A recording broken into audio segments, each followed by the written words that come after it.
Hi everyone. In this lecture, we are going to talk about an important concept in C++. It's called the struct.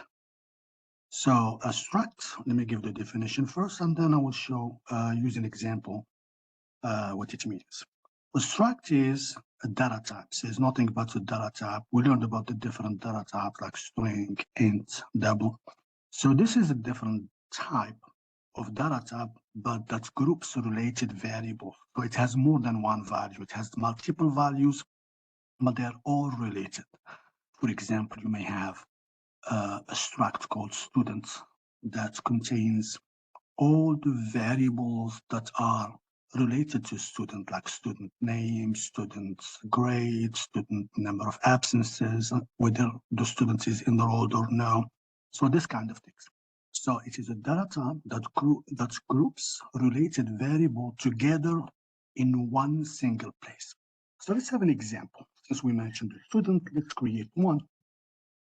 So we start with the concept, with the keyword struct, and then you put the identifier, the name. So I'm going to put, for example, student here. And then you put the braces, and automatically it comes with the semicolon. If it doesn't have one, to make sure it ends with semicolon. So now I'm going to put the variable that makes the struct. Like, for example, I'm going to put the string name, the name of the student. Okay, and then grade. And then I'm going to put here number of absences. You can have more if you want to, but yeah, we'll just use this as an example. And by the way, you can assign default value if you want to, like, can say by default, the number of absences is 0. If you don't mention the number of absences, then by default it is 0. So this is how the struct works. Now let's go to main function and then create an object out of student, because this is in general. Now let's go specific and then create an actual object that has specific names. So we're going to start with struct students. We don't have to mention struct here, just put student, and then automatically the program is aware that it is a struct. And then I'm going to put, let's say, S1. Okay. And then I will assign values to what we call members. So the name, grade, and number of absences are called members of the same struct student. So I can put S1 dot name, and then I'm going to put the name of the student, let's say John. And then you put S1 dot grade, let's say 92. And then S1 dot number of absences equals 1. Okay, so this is an example of one student, as you can see here. So I can create another object from the same struct. So this time change it to S2. And then the name, let's say David. And then the grade, let's say 86. But if I don't mention, like here, I don't have to mention the absences. If the absences is 0, then that's the default value. I don't even have to mention that. So as you can see right here, now if I print, I'm going to put here S. Of course, you have to prompt the user to enter the names. So I'm going to put, for example, enter. So I already have the names.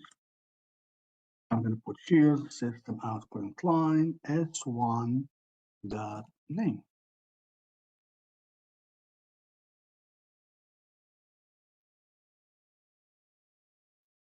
And then print S1 dot grade. And finally, S1 dot number of absences. So now if I run the program, you're going to see all this information now are displayed. David, 86, 1 absences. All right, we can do the same thing for S2. or let's say we don't have S2 here,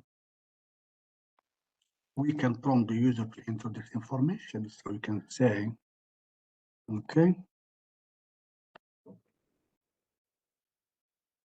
enter the name of the students. Okay. Of course, we need to have variables, string, okay, let's say name, integer, that's great, and absences.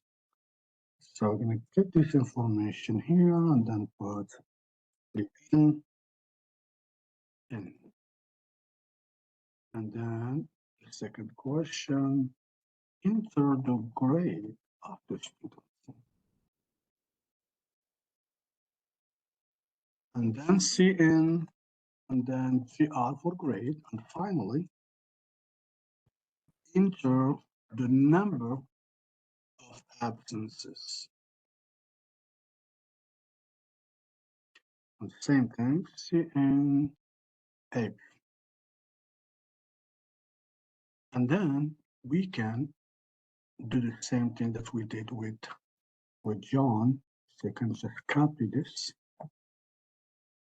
and then print. Once we get that information from the user, then we're going to assign them to our variables or numbers and then print them. So I'm going to put here S2, S2, S2. So we have S2 dot name equals N, S2 dot grade equals GR, and S2 dot number of absences is AP. So let's run the program and see. So of course the first information is about John, 981. Maybe I have to put end of line. Okay, so let's run the program. Of course, the first information will be displayed, John 92. Now for the second student, I need to prompt the user. So let's say David,